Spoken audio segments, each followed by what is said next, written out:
Now, from my observation, okay, you said, let me read something else again. In page 30, you said, the problem isn't that you are not gifted.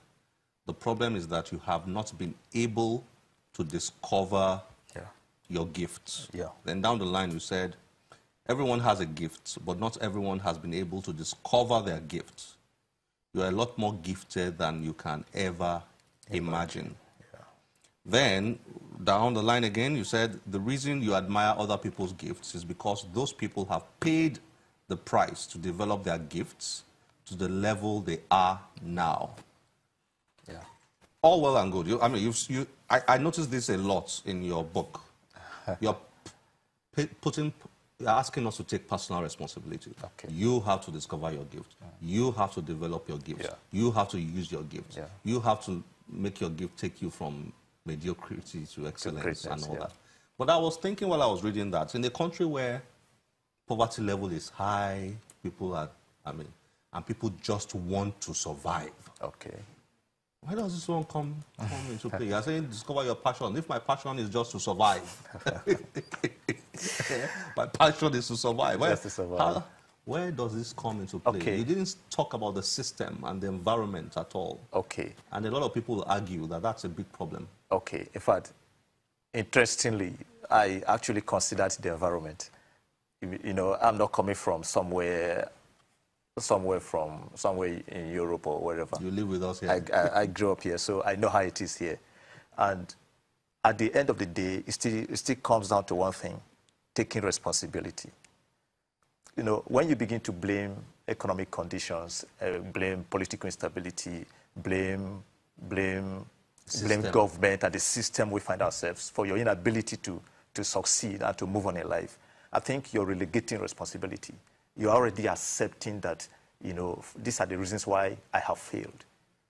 But as long as you take responsibility, no matter how difficult the terrain is, if you accept responsibility, it means, hey, it's like saying, I am taking responsibility for my destiny, for what I become in life. My fate does not depend on government or on economic factors or on the system. My fate depends on me. Whatever I end up in life, it's my decision. Mine, okay. Yeah. Is that easy to say when you have a job and you have money in your pocket?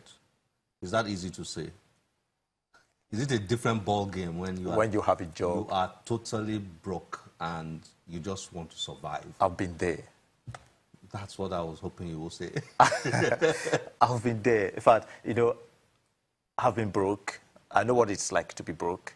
I know what it's like to be without a job, you know, and then I know what it's like to be in debt. You borrow money you couldn't pay back.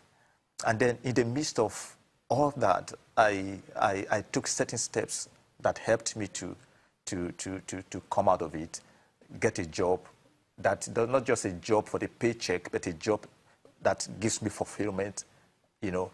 Then I was able to engage my passion and my gift for writing. This is actually my second book. You know, so it's something we can do. It's something that is doable. Even in Nigeria. Definitely. Even here, even now. Definitely. Definitely. Oh, great. Okay, here, you wrote here, let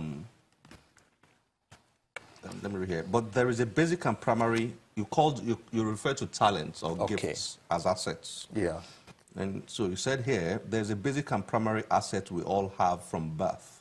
And unlike secondary assets, it doesn't take money to possess one and is not exclusive to the rich alone. Yeah.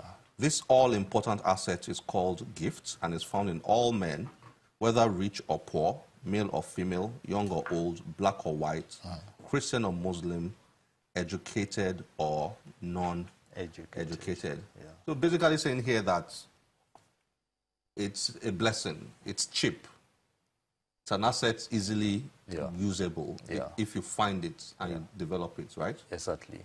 You know, and unfortunately, because it didn't cost us anything, because we didn't have to pay for these gifts, we were born with them, they were given to us for free. There's this tendency to despise it. You know, sometimes we want people to appreciate and value what we have, but we don't appreciate what we have. You don't appreciate your gift by not engaging it, by not maximizing it. And so you can't expect someone else to appreciate what you have. What is the easiest way for me to discover my talents? How do I know what's my talent? Very interesting. Very interesting. I had wanted us to come to that since. In fact, an entire chapter is dedicated to discovering your gift. Chapter 3 of this book is dedicated to discovering your gift. So basically, it's for you to sit down and do what I call a SWOT analysis, an analysis of your strengths and weaknesses and opportunities. Your strengths are such things as your talent, your gift, your passion, you know, your education. These are your strengths. Because you know, we have kids, and you know, they have different interests. Yeah. And at times we take those interests for granted, and we don't pay too much attention to them. Yeah. Maybe there's something. And you know, sometimes hidden. You see people from a very early age doing things. They don't struggle to do it.